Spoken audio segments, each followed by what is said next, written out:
नमस्कार दर्शकों, Ravindra Soni health and wellness में आपका एक बार पुनः स्वागत है। जैसा कि आप जानते हैं, इस चैनल पर हम आपकी मुलाकात कराते हैं स्वास्थ्य जगत के विभिन्न एक्सपर्ट से और उनसे चर्चा करते हैं विभिन्न बीमारियों और उनके इलाज तथा प्रिवेंशन के बारे में। आज हम आपकी मुलाकात कराने जा रहे हैं डॉक्टर रंजीत नारंग से, जो कि आयुर्वेद के विशेषज्ञ हैं और वर्तमान में मानसरोवर ग्रुप के साथ संबद्ध हैं। आज हम उनसे चर्चा करेंगे कि जो हृदय की सेहत है, हमारे दिल की सेहत है, उसको आयुर्वेद के जरिए हम कैसे ठीक रख सकते हैं। तो डॉक्टर रंजीत, आपका बहुत बहुत स्वागत है। धन्यवाद सर, नमस्ते। तो आज हम आपसे जानना चाहेंगे कि आयुर्वेद में हृदय की जो देखभाल होती है उसको लेकर के आयुर्वेद क्या कहता है। यस, आजकल के समय पे हम देख रहे हैं कि स्वस्थ हर कोई रहना चाहता है, लेकिन इस स्वस्थ रहने के लिए हमारे दिल का स्वस्थ रहना उतना ही बहुत इंपॉर्टेंट फैक्टर है। और जब दिल के स्वास्थ्य की हम बात करते हैं तो डेफिनेटली हमारी डाइट, हमारी लाइफस्टाइल और इनके साथ में ओवरऑल हमारे डे टू डे एक्टिविटीज़, ये सारों को हम मैनेज कर लें तो डेफिनेटली हमारे हृदय को स्वस्थ रखा जा सकता है। अब हृदय को स्वस्थ रखा जा सकता है, ये हम सब लोग चाहते हैं, लेकिन इसके लिए कुछ तो प्रयास करना पड़ेगा। और ये प्रयास आयुर्वेद में बहुत अच्छे से विस्तृत वर्णन है। ये कहता है कि जो स्वस्थ व्यक्ति है वो स्वस्थ बना रहे, और यदि किसी को कोई परेशानी है तो उसको सॉल्यूशंस के लिए हम बात करें तो डेफिनेटली जब हृदय की कोई दिक्कत है तो उस तरीके से उसको डायग्नोसिस करके हम मैनेज कर सकते हैं। लेकिन फर्स्ट कॉन्सेप्ट आता है आयुर्वेद का कि ये डिजीज़ आए ही ना, तो डिजीज़ ना आए इससे पहले अगर हम इस तरीके से ध्यान रखेंगे तो डेफिनेटली हम अपने हृदय को स्वस्थ रख सकते हैं। तो डॉक्टर साहब, आपने जैसा बताया कि प्रिवेंशन के बारे में आयुर्वेद सबसे पहले बात करता है कि बीमारी आए ही ना, लेकिन अब मान लीजिए आ ही गई है या उसकी शुरुआत होने के लक्षण शुरू हो गए हैं, तब आयुर्वेद क्या कहता है इस बारे में। यस, बिल्कुल।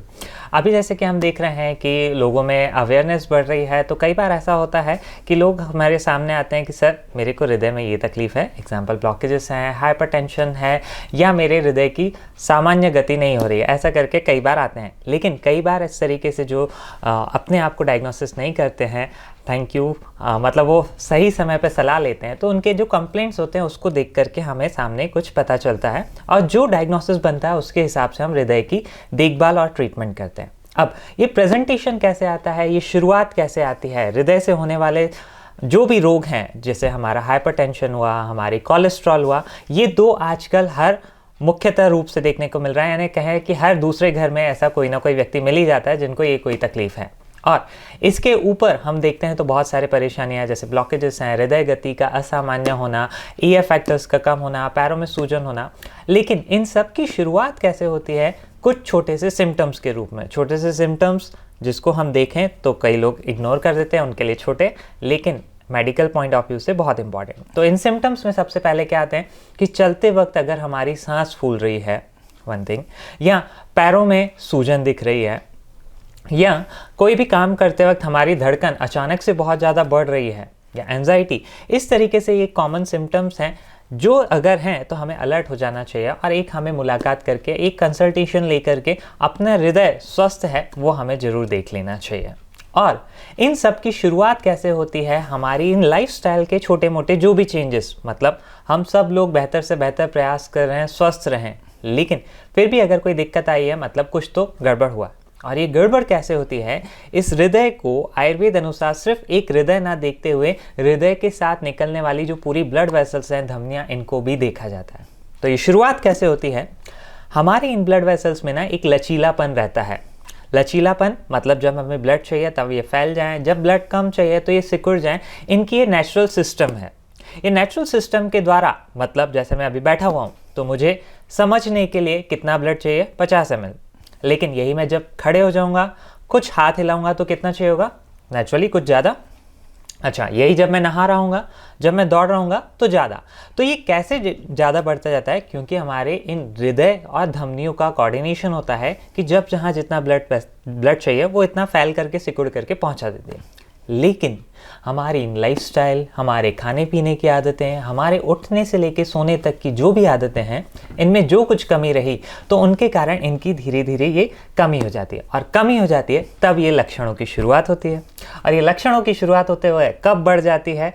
तब ये हृदय रोग के रूप में हमारे सामने उपस्थित होते हैं। जी, तो डॉक्टर साहब एक चीज़ तो ये हो गई कि जो लाइफस्टाइल रिलेटेड हो गई, जिसमें आपने बताया कि खान पान से, और ये जो आपकी धमनियों के बारे में आपने बताया है कि उनके फैलने और सिकुड़ने का जो काम रहता है, अगर वो उसमें कुछ दिक्कतें आती हैं तो वो आपका ब्लड सप्लाई पे अफेक्ट करती हैं और उससे आपको ये समस्याएं होने लगती हैं। लेकिन कुछ आनुवंशिक समस्याएं भी होती हैं, जैसे कि अभी आपने चर्चा की थी कि धड़कन का कम होना या ज़्यादा होना। तो कुछ केसेस में ये भी होता है कि लाइफस्टाइल सब कुछ सही है लेकिन उसके बाद भी आपकी धड़कन सामान्य नहीं है, तो उसके क्या कारण पाते हैं आप? यस, यहाँ पे कारण बहुत सारे हो सकते हैं, लेकिन फर्स्ट जो हमने बात की, यहाँ जो हमारे सामने विचार आया है कि ये अनुवांशिक है। तो अनुवांशिक है तो थोड़ा सा सोचने वाली बात क्या है कि वो अनुवांशिक जो बीमारियां होती हैं वो हमें लगभग 18 साल से पहले दिख जाती हैं, पता चल जाती हैं। और ये पता चल जाती हैं तो डेफिनेटली उसको अनुवांशिक मानते हुए उस तरीके के उनके मैनेजमेंट अलग हैं, वो अलग हैं।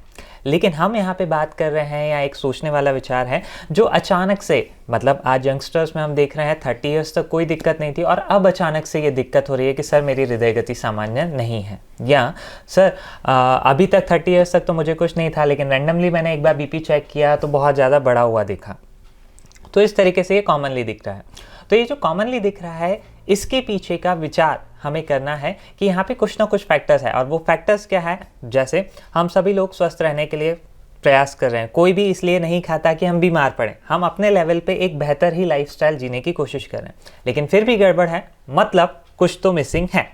अब वो मिसिंग क्या है उसको हमें फाइंड आउट करना है, और ये फाइंड आउट करके अगर अनुवांशिक है तो डेफिनेटली हमें अनुवांशिक को यहाँ पे लाइफस्टाइल से अलग दृष्टि से देखते हुए उसका अलग मैनेजमेंट करना पड़ेगा। और जो दूसरा है जहाँ पे कोई ना कोई फॉल्टी रीज़न है, उस फॉल्टी रीज़न को देखते हुए हमें इस प्रॉब्लम को सॉल्यूशंस देना पड़ेगा। जी, अब इसके बाद बात आती है कि डॉक्टर साहब बहुत सारे लोग ऐसे हैं जिनको हार्ट में ब्लॉकेजेस की समस्या है, और वो उसका एक समाधान अगर एलोपैथ में जाते हैं तो सर्जिकल समाधान होता है कि भाई आप सर्जरी करा लीजिए, स्टेंट डलवा लीजिए, या जो भी अवेलेबल ट्रीटमेंट्स होते हैं वो करा लीजिए, जो कि कॉस्टली भी होते हैं और साथ में आपको कहीं ना कहीं शरीर को काटना होता है उसमें। तो ये आयुर्वेद इस समस्या को अगर देखें तो वो किस तरह से डील करता है इसको, ताकि वो ब्लॉकेजेस नेचुरल तरीके से हट सकें? यस, ये एक बहुत ही बड़ा विचार है और बहुत ही प्यारा सा प्रश्न है जो हम सभी के मन में घूमता रहता है कि क्या आयुर्वेद से हम इसको सॉल्यूशंस कर सकते हैं क्या। तो डेफिनेटली जैसा कि मैंने कहा, सबसे पहले प्रिवेंटिव एज वेल एज हमें साथ में ध्यान देना है कि अभी कोई केस आया है तो अभी जस्ट हम अगर बात करें कि एकदम से ब्लॉकेजेस हो गए हैं, तो यहाँ ब्लॉकेजेस कितने हुए हैं उन लेवल्स को देख करके किसको सर्जरी तरफ या किसको हम मेडिसिनल मैनेज कर सकते हैं ये डिसाइड किया जाता है। अब बात आती है जिसको हम मेडिसिनल या हमारी लाइफस्टाइल से चेंजेस कर सकते हैं, उसमें फिर से ये विचार आता है कि ये ब्लॉकेजेस जमते कैसे हैं। तो कैसे जमते हैं, ये जो हमारी ब्लड वेसल्स है एग्जाम्पल के लिए, इन ब्लड वेसल्स में जब हम देखते हैं ये जो ब्लड घूम रहा होता है, ये ब्लड घूमते घूमते जब किन्हीं कारणों से डैमेजेस करता है हमारी ब्लड वेसल्स पे, तब ये कोलेस्ट्रॉल आता है उसको रिपेयर करने, कोलेस्ट्रॉल के पार्ट जो आते हैं वो रिपेयर करने के लिए। लेकिन ये बार बार होता रहा तो ये रूप ले लेता है एक प्लैक के रूप में, जिसको हम सामान्यतः ब्लॉकेजेस के रूप में जानते हैं। तो डेफिनेटली अब इन ब्लॉकेजेस को अगर हमें रिवर्स करना है तो हमारे शरीर में एक सिस्टम है जिसको बोलते हैं HDL cholesterol transport reverse system, जो एक सामान्य से रूप में हम सब लोग क्या समझते हैं कि सर आपका ना गुड कोलेस्ट्रॉल अच्छा होना चाहिए, बैड कोलेस्ट्रॉल कम होना चाहिए। Good cholesterol and bad cholesterol ये दो रूप में हम जानते हैं। इसका सामान्य सा शाब्दिक अर्थ ये है कि अगर गुड कोलेस्ट्रॉल जिसको हम HDL के रूप में जानते हैं, ये अगर हमारे शरीर में ज़्यादा रहा तो ये एक reverse transport cholesterol system active करता है। मतलब HDL अगर हमारे शरीर में ज़्यादा रहा तो ये प्लैक के जो कण जमा हुए हैं उसको लेकर के रिवर्स डिसॉल्व करने की कैपेसिटी इसमें है। लेकिन फिर से बात आती है, ये सिस्टम तब एक्टिवेट होता है जब हम इंटरनल जो फैक्टर्स थे उसको अवॉइड करें, और उसको अवॉइड करने के साथ HDL यानी गुड कोलेस्ट्रॉल को इनिशिएट या वो बढ़ सके ऐसे कुछ माध्यम अपनाएं। तो इन दो माध्यमों से डेफिनेटली हम जो भी मेडिसिनल मैनेजमेंट है, जो प्राइमरी केसेस हैं, उनको हम बहुत अच्छे से मैनेज कर सकते हैं। अब बात आती है कि किनको नहीं कर सकते, तो जहाँ पे भी कोमॉर्बिडिटी फैक्टर्स बहुत सारे हैं, मतलब हाइपरटेंशन बहुत ज़्यादा है, रीनल फंक्शंस हो चुके हैं डैमेज, या उनको डायबिटीज़ है, वेट बहुत ज़्यादा है, ब्लॉकेजेस एक की जगह बहुत ज़्यादा है, किस सिचुएशंस पे हैं, ऐसे कुछ रेड फ्लैग साइंस हैं, तो डेफिनेटली हमें सर्जरी की मदद लेनी पड़ सकती है। ओवरऑल चिकित्सा शास्त्र चाहे कोई भी हो, आयुर्वेद हो, एलोपैथी हो या कोई भी, सबका उद्देश्य एक ही है कि हम आपको स्वस्थ रख सकें। और इस स्वस्थ को आयुर्वेद इस तरीके से लेता है कि आप इस तरीके की सिचुएशन को आना ही ना दीजिए, और प्राइमरी फेजेस में ही अगर हम रिजॉल्व कर लें तो डेफिनेटली इस तरीके की सभी समस्याओं को हम सॉल्यूशंस कर सकते हैं। जी, तो डॉक्टर साहब इसके बाद एक प्रश्न आता है कि अक्सर जैसा आपने बताया कि एक आयुर्वेद की या एलोपैथ की सबकी अपनी अपनी लिमिटेशन है, सबके अपने अपने एक तौर तरीके हैं। अब आप बता रहे हैं जैसे कि कोई केस ऐसा है जिसमें कि सर्जिकल इंटरवेंशन ज़रूरी है, तो लोग फिर एलोपैथ में जाएंगे। तो कई बार ये होता है कि लोग चाहते हैं कि हम एलोपैथ में तो जाएं, लेकिन साथ साथ हमारा आयुर्वेद का जो ट्रीटमेंट चल रहा है उसको कंटिन्यू करें ना करें, वो एक बड़ा डायलेमा रहता है, क्योंकि अक्सर ये कहा जाता है कि एक साथ 2 मेडिसिन नहीं लेनी चाहिए। तो इस बारे में आयुर्वेद क्या कहता है? यस, बिल्कुल, ये भी एक बहुत बड़ा इम्पॉर्टेंट क्वेश्चन है कि कई बार ये हम सभी लोगों के सामने दुविधा आती है कि यहाँ पे तो हम हृदय के लिए बात कर रहे हैं, कई बार ऐसे भी आता है कि क्या आयुर्वेद और एलोपैथी मेडिसिन मिक्स की जा सकती हैं, ले सकते हैं? तो सिंपल सा मैंने जैसे कि आपको बताया कि सबका उद्देश्य है सिर्फ स्वस्थ रहना। तो ये स्वस्थ रहने के लिए जब हम ये मेडिसिन लेते हैं, जहां हम बात कर रहे हैं हृदय स्वास्थ्य के ऊपर, तो कार्डियक जो मेडिसिन चल रही हैं डेफिनेटली उसके साथ आयुर्वेदिक मेडिसिन ली जा सकती हैं, लेकिन इम्पॉर्टेंट है कि उससे हम काम क्या करना चाहते हैं। एग्जाम्पल, जब किसी व्यक्ति में, जो अभी हम केस ले रहे थे जहाँ पे पैरों में सूजन है, चलते वक्त सांस फूल रही है, जिसको कार्डियक CCF या कार्डियक फेलियर की दृष्टि से देखा जाता है, अगर ऐसे केसेस देखते हैं तो उनमें कुछ डायूरेटिक्स दी जाती हैं ताकि यूरिन फ्लो ज़्यादा हो। अब यहाँ पे डेफिनेटली डॉक्टर ने डिस्कस करके समझ करके एलोपैथी मेडिसिन स्टार्ट की हुई हैं, यहाँ पे आयुर्वेदिक मेडिसिन शुरू की जा सकती हैं। बस ध्यान ये रखना है कि ये मेडिसिन इनके काम को बहुत ज़्यादा ना बढ़ाएं या हैम्पर ना करें। अब यहाँ पे अगर आयुर्वेदिक मेडिसिन भी उसी काम को कर रहे हैं तो डेफिनेटली वो हमें काम ज़्यादा तो नहीं हो रहा है, इसको मेजर रखना है। लेकिन अगर उस काम को नहीं रख रहे हैं, हम यहाँ पे दूसरे तरीके से देख रहे हैं कि हृदय की मांसपेशियाँ स्ट्रांग हो, कोलेस्ट्रॉल हमारा नेचुरल हो और जो कोमॉर्बिड फैक्टर्स थे उनको कम करें, तो डेफिनेटली ये दोनों की दवाइयों का काम अपनी अपनी जगह पे हो रहा है, यानी इनमें कोई भी किसी भी तरीके का कॉन्ट्राइंडिकेशन नहीं है। मतलब निष्कर्ष ये निकलता है कि यस, दोनों मेडिसिन को हम एक समय पे साथ में ले सकते हैं, इसमें कोई दिक्कत नहीं है। बस एक ही कॉन्सेप्ट है, एक ही प्रिंसिपल है कि जो भी आप मेडिसिन ले रहे हैं, आयुर्वेदिक यदि कोई ले रहे हैं तो आप एलोपैथी डॉक्टर से जरूर कंसल्ट कीजिए, एलोपैथी डॉक्टर की मेडिसिन आयुर्वेदिक डॉक्टर से कंसल्ट कीजिए, ताकि दोनों लोग एक दूसरे का ध्यान रखते हुए, मतलब कौन सी मेडिसिन हैं, आपके स्वास्थ्य पे हम काम कर सकें और आपका स्वास्थ्य स्वस्थ रहे। बस जी, इसके बाद डॉक्टर साहब अब चलेंगे आगे, क्योंकि ये सर्दियों का मौसम चल रहा है और इस दौरान हार्ट की समस्या वाले पेशेंट्स को बहुत ज़्यादा समस्याएं होती हैं। तो हम चाहेंगे कि उनके लिए किस तरह के टिप्स आप बता सकते हैं जिससे कि उनका जो हृदय है वो अच्छी तरह से फंक्शन करता रहे और ख़ास तौर से अटैक की संभावना कम हो जाए। यस, चलिए, तो अभी हमारा हृदय स्वस्थ है कि नहीं है, इसके लिए ना आपको सिर्फ 3 चीज़ें अगर आपको पता है तो बहुत बढ़िया है। और 3 चीज़ें मतलब कैसे कि हम में से अधिकतर लोग जो भी ये सुन रहे हैं या बाद में विचार करने वाली बात होती है कि हमारा हृदय स्वस्थ है, कि हम सबको लगता है हाँ हमारा स्वस्थ है, लेकिन अगर स्वस्थ है तो एक बार पैरामीट्रिक भी देख लेते हैं। और पैरामीट्रिक क्या रहती है कि आपकी हार्ट रेट यानी आपकी हृदय गति कितनी है।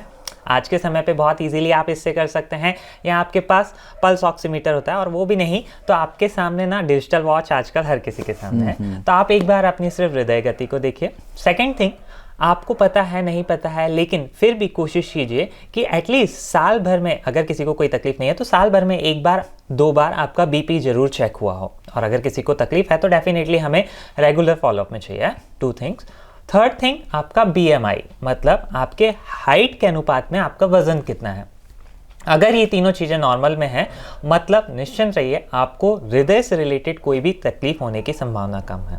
लेकिन अगर इनमें से कोई पैरामीटर्स कम ज़्यादा होते हैं, एग्जाम्पल के लिए एक हमारे हृदय की सामान्य गति कितनी होनी चाहिए, मेडिकल साइंस के हिसाब से 60 to 100 इज़ नॉर्मल, और 72 बार एक सामान्यतः बोला जाता है हमारी होनी चाहिए। ठीक है, ये एक एवरेज है। अब ये हमें एक पॉइंट क्या बताता है, मान लीजिए मेरा हृदय, जिसको हम बोलते हैं कि हर 1 मिनट में धड़कन करके और ब्लड सप्लाई करके उसे सारे शरीर को, खून को पहुंचाना है। अब मान लीजिए किसी कारण से मेरी ब्लड वेसल्स का लचीलापन कम है, क्या रीजंस हम डिस्कस करके आ चुके हैं। मान लीजिए ब्लड वेसल्स का लचीलापन कम है और मेरे इस हृदय के द्वारा ब्लड को पहुंचाना है, तो वो क्या करेगा, 72 टाइम्स के जगह पे ज़्यादा बार बीट करेगा। मतलब मेरी हृदय गति कितनी सामान्य दिख सकती है, 80-90। मेडिकल साइंस के हिसाब से 60 to 100 नॉर्मल है, लेकिन ये एक हल्का सा इंडिकेशन है कि आपके हृदय को एक सामान्य से ज़्यादा काम करना पड़ रहा है। अभी सामान्य से ज़्यादा काम करना पड़ रहा है मतलब क्या, एक दिन में जितना आपको काम करना पड़ता है उससे ज़्यादा काम करना पड़ेगा, तो कितने दिन हम करेंगे, कुछ दिन के बाद थकेंगे। मतलब ये थकान कभी भी एक आध दिन छुट्टी लेगी। यानी अगर हमारा हृदय इसी तरीके से ज़्यादा काम करता रहा, दैट इज़ अ इंडिकेटर कि हम रिस्क फैक्टर में हैं। और रिस्क फैक्टर्स में हैं मतलब हमें यहाँ पे अलर्ट होना चाहिए कि फर्स्टली आपको अपने चेक करके पैरामीटर्स देखिए, और अगर पैरामीटर्स में आपको कुछ दिख रहा है तो यहाँ पे ठंड से हमें बचना चाहिए, क्योंकि ठंड में सामान्यतः ब्लड वेसल्स और नैरोइंग कॉन्स्ट्रिक्ट होती हैं।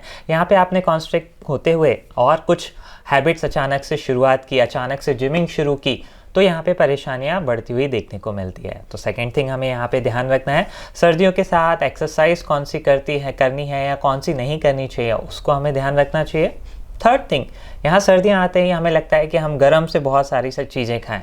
डेफिनेटली आपके स्वास्थ्य को देखते हुए, आपके स्वास्थ्य को ध्यान रखते हुए हमें खाना तो है, लेकिन ऐसी कोई चीज़ें जो आपकी हृदय की गति को ज़्यादा बढ़ाते हों, जैसे अल्कोहल, टोबैको, कॉफ़ी या चाय, इनको भी बहुत ज़्यादा मात्रा में ना लें, क्योंकि एक बार आपको लगता है कि मैंने सिर्फ गर्म के लिए लिया, लेकिन ये कंटेंट हृदय की गति को बार बार इनिशिएट करते हैं। तो ऐसे इन कॉमन सी चीज़ों को ध्यान देते हुए ओवरऑल हमें सर्दी से बचने का ध्यान रखना है, और जो एक आइडियल डाइट और लाइफस्टाइल को हमें ध्यान रखना है, उसको हम देखते हुए चलेंगे तो डेफिनेटली हम अपने हृदय को, अपने आप को स्वस्थ रख सकते हैं। ओके, तो डॉक्टर साहब बहुत सारी जानकारी आपने हृदय को लेकर के दी है हमारे दर्शकों को। और दर्शकों, मैं समझता हूँ कि ये सारी इन्फॉर्मेशन आपको प्रिवेंटिव हेल्थ की तरफ ज़्यादा इशारा करती हुई नज़र आ रही है।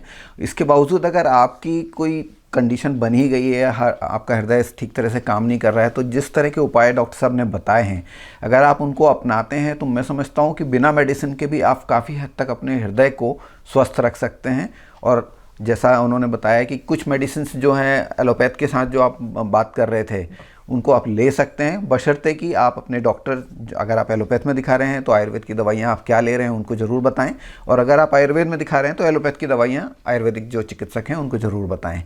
और इसके अलावा अगर आपको लगता है कि इस वीडियो में कुछ और चीज़ें हमको शामिल करनी चाहिए थी, तो आप हमारे कमेंट बॉक्स में लिख के भेज सकते हैं।